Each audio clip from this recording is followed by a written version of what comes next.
Olá, tudo bem? Obrigado por você estar assistindo esse vídeo aqui e para nós é uma alegria poder trazer assuntos atualizados e falar aqui, compartilhando, debatendo sobre esses temas. E sempre aqui nesse canal a gente conversa sobre os temas atualizados, mas trazendo uma reflexão, utilizando a Bíblia, que cremos ser a palavra de Deus. Bom, o tema aqui desse nosso bate-papo hoje é o que realmente contamina o ser humano. Essa é uma indagação que é muito interessante. Todos os seres humanos, às vezes, somos levados a um desafio, ou por não falar até de uma loucura, de querer olhar para dentro de nós e olhar para os outros e tentar falar, eu sou melhor do que o outro nisso ou naquilo, apontar os erros, apontar os problemas dos outros, e isso fica num ciclo vicioso, e isso aí não é nada bom. Na verdade, quando a gente olha pela Bíblia, a palavra de Deus, a gente recebe um diagnóstico muito objetivo. Toda a humanidade, todos nós somos pecadores. E dessa forma, todos nós somos contaminados. O que há de diferencial para a vida de qualquer ser humano é entender o que Deus nos possibilita para mudar esse estado de vida. Então, o que nós precisamos nesse momento aqui é compreender o que contamina a cada um de nós.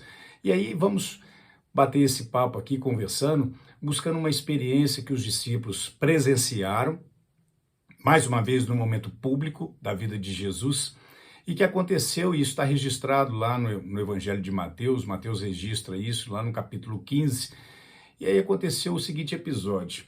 O evangelista fala que Jesus, de repente, num momento, ele foi indagado pelos religiosos, os fariseus, e aí eles foram e indagaram Jesus, como é que pode os seus discípulos, olha, eles vão lançar mão do alimento, vão comer do alimento sem lavar as mãos.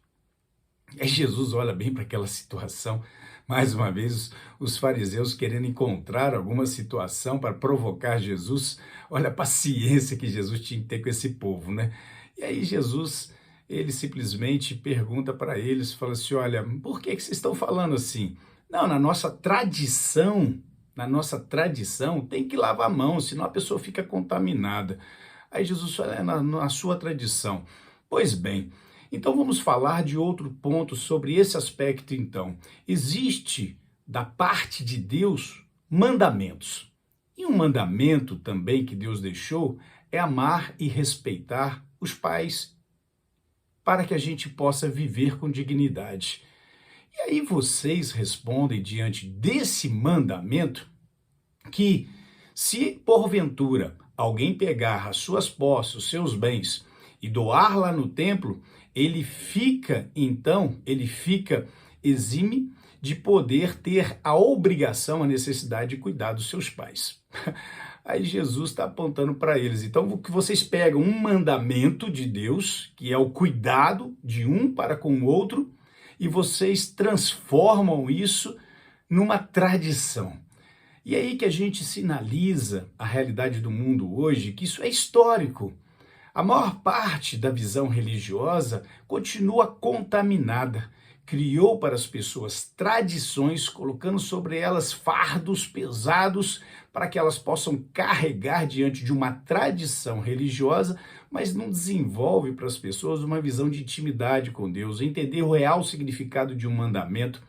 E quando Jesus aponta isso para eles, Jesus logo dá para eles então a dimensão disso tudo. Falou, olha, preste atenção, o que contamina o homem, a pessoa, não é o que ele come ou o que ele bebe, não é aquilo que entra pela boca, mas o que contamina uma pessoa é aquilo que sai da boca dela.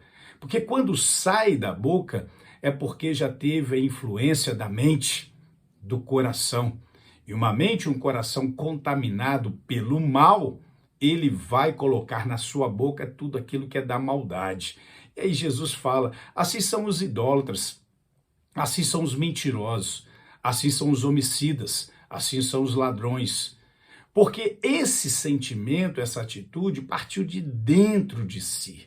E quando eu e você percebemos que de dentro de nós sai algo nocivo, aí sim precisamos entender e compreender que nós estamos contaminados.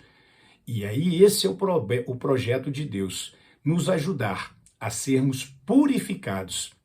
Nesse sentido, é que Jesus, então, ele é a autoridade maior, porque a Bíblia fala que o sangue de Jesus é quem nos purifica de todo o pecado. O que significa isso? Não é que eu vou beber o sangue de Jesus, não é que eu vou comer da carne de Jesus, porque não é isso que tem que entrar pela boca. Mas quando a gente fala que eu bebo do sangue de Jesus e eu como da carne de Jesus, eu estou falando que eu estou então influenciando ou permitindo, principalmente que Deus influencie a minha alma, o meu espírito, para a vontade dele. E aí Jesus continua falando isso, fala a eles, e eles saem indigestos, saem nervosos, saem reclamando. O texto ele menciona isso.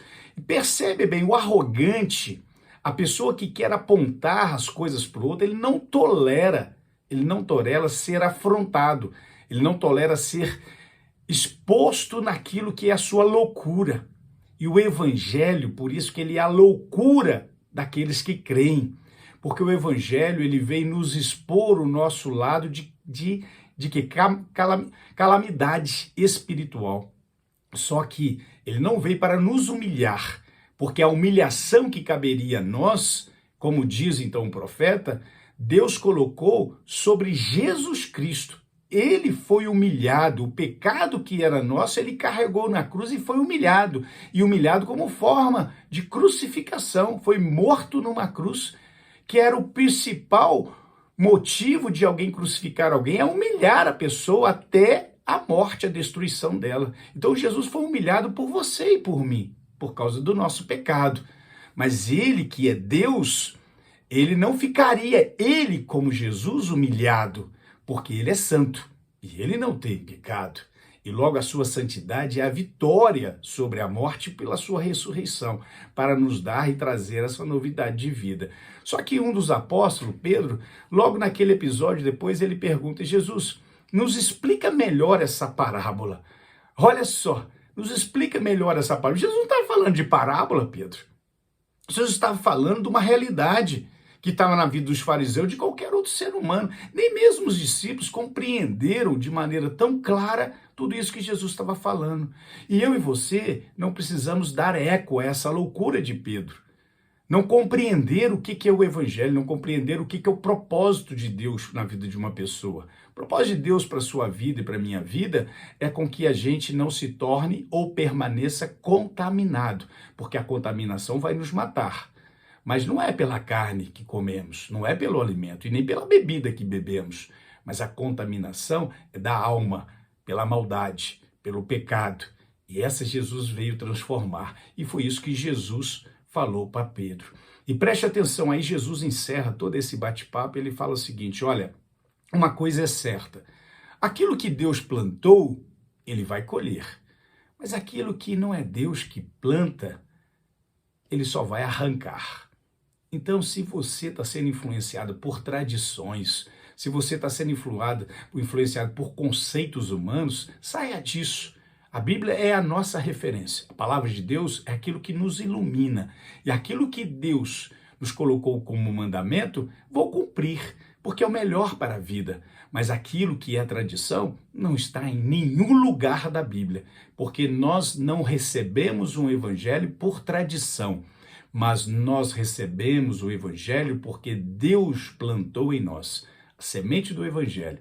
E ela germinou e ela brotou e veio transformar e quer transformar não só a minha vida, mas a sua vida.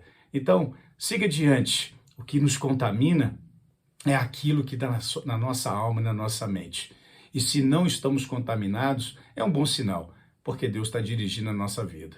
Mas se estamos contaminados, há um sinal de alerta. Pare, se arrependa, peça perdão a Deus e vamos seguir adiante. Um forte abraço, Deus abençoe a sua vida e a sua família.